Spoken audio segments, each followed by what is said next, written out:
What is going on, everyone? Welcome back to my channel. Today I've got some more r/IDOWorkHereLady stories for you. I am basically part of the reason why this building exists. I'm a member of parliament. Background: to enter the parliament buildings you need a special ID. There are police checkpoints at every entrance. So everyone that works there, from the chief of staff to the cleaning lady, they all need an ID. Now for those of you that don't know, in the UK we have parliament. It's the same as government. However, if you are an elected member of parliament or a member of the government, e.g. Chancellor, ASO, you don't need an ID because, while yes, there are about 8,000 people working in these buildings, the MPs are the sole reason this building and all the other jobs around it exist, so that we can do our jobs and represent the people, pass legislation and so on. MPs are members of parliament. Actually, because of that, I was never issued any official ID and was just able to walk right to where I needed to go. So one day I walk up to an entrance as I'm stopped by an officer asking for my ID. I tell him that I don't have an ID. He then asks me to leave the building because only authorized personnel with IDs are allowed in the building. I proceed to tell him my name and that I am a member of parliament. Now bear in mind guys, there are only 650 members of parliament in the entirety of the United Kingdom. I thought this would settle the discussion, so I tried to walk past him when he grabs me by the arm and pins me against the wall.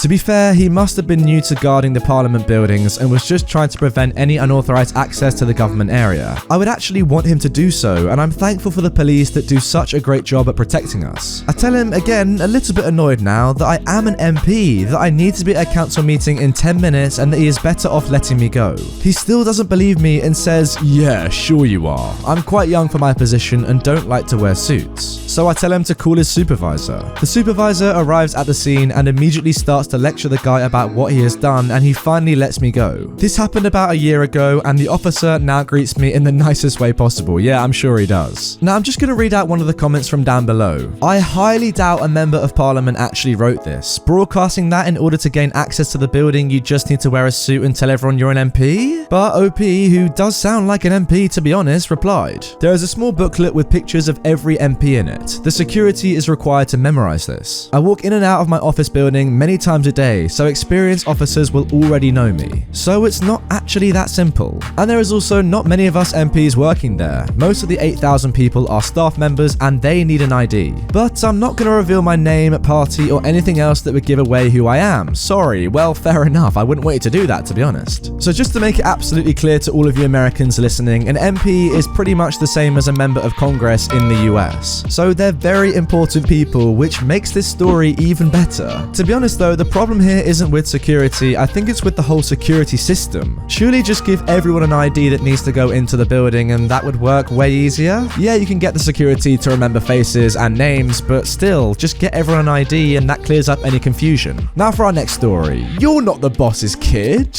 I don't really know if this belongs here, but my parents have a business, and when I was around 12 or 13, I used to help out a lot in there. It was usually after school when I came, but whenever I walked in there and there were some new workers, they never really questioned it. So one day after school, I went inside and I pressed the bell and saw a man probably like 35 years old or something. I'm not sure since it's a bit blurry what he looked like, and he looked confused. So I look him in the eyes and he just stands in front of the door and looks at me, and then he closes the door, leaving me outside. Great.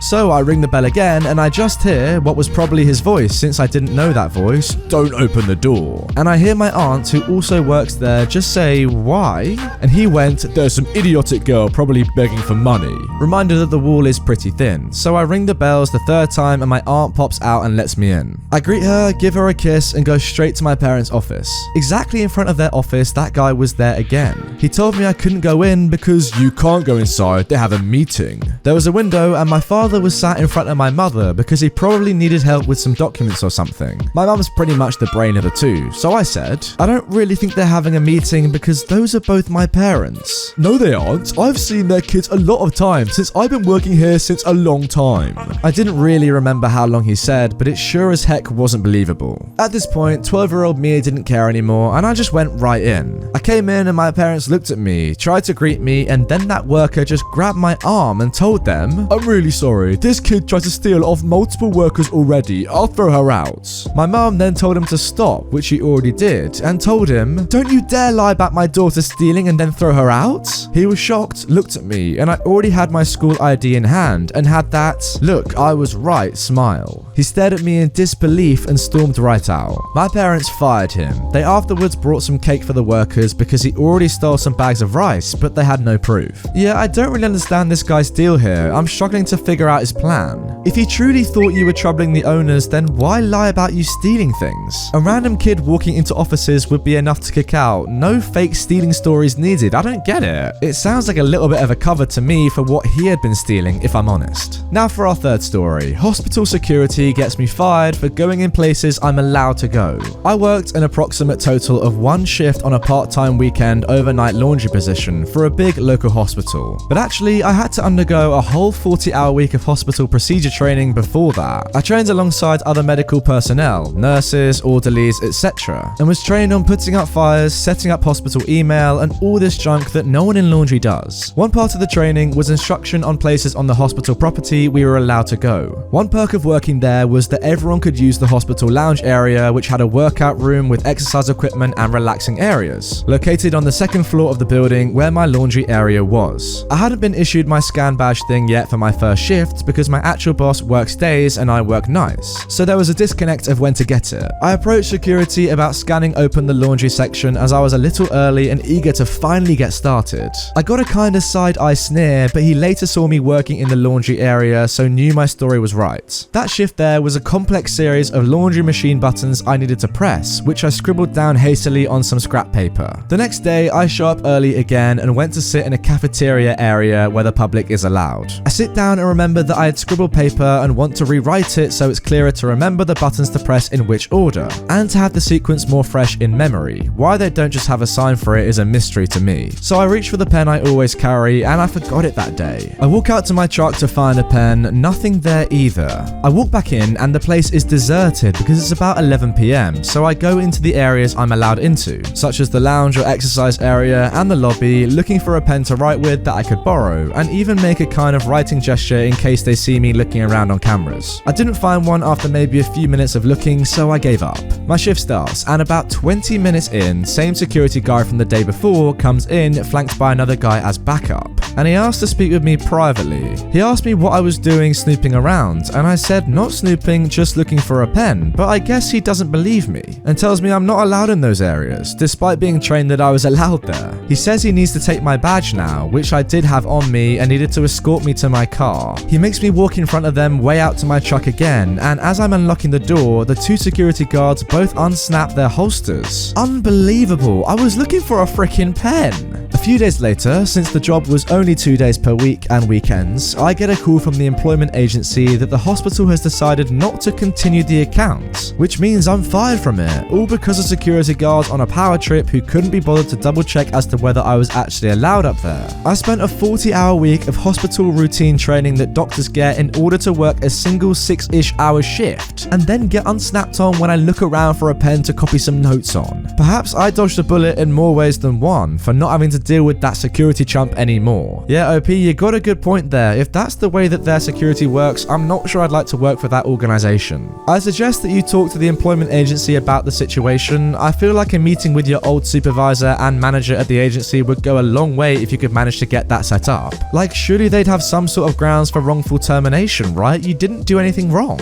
Now for our final story. Claimed to be the owner's husband? Well, check again. My parents own a tiny restaurant in Denmark for nearly 6 years now. I work there time to time just to get some cash on the side. One day when I was doing the tables, a man and a kid walked in. He snapped and demanded a table. I rushed over and said, "Welcome to my parents' restaurant. Is it just you and your son?" He grunted yes, so I showed him to the table and gave him a kid's meal as well as an adult's meal. He orders a small Coke for the kid and a beer for him. I said, "Do you want your drinks with the meal or before?" He said with the meal. So I proceed and finish up the order and tell the chief what to cook. I handed the meal to him and the kid. He demands to know where the drinks are. I tell him they're coming, but then he says he is the owner's husband and he wants his drinks now, so I gave him the drinks. If he pulls the "I am the owner's" card again, I would be ready to break the news that I am their kid. When the check comes, he says I'm the owner's husband and she said I could get the meals for free. Here we go. I say, "Oh, I am their kid and I never knew they had a divorce and then remarried." Then I called my mum and said, "This man is claiming to be your husband husband. I turn the phone to speaker and my mum says the only man I've ever married is my husband, who is the father of this boy. The man stares me down and then hands over the money and just runs out with his kid. Conclusion, don't mess with my family. You know what I would have said, OP? So, you're my dad then? You know what? I'll give you the meal for free if you catch up with X years of child support. Like, I would have loved to see his reaction to that. And also, even if you weren't the owner's son, you would think that an employee of a small restaurant would know who the owner and her husband are anyway, right? But I don't know, I guess this guy was a little bit strange. So guys, that is going to do it for this episode of r/IDOWorkHereLady. I really hope you've loved it. If you did, make sure you're still subscribed because YouTube have been unsubbing a lot of people recently. If you want more immediately, check out my new playlist r/IDOWorkHereLady. All the videos are on there, and if not, I will see you guys all tomorrow for a brand new upload.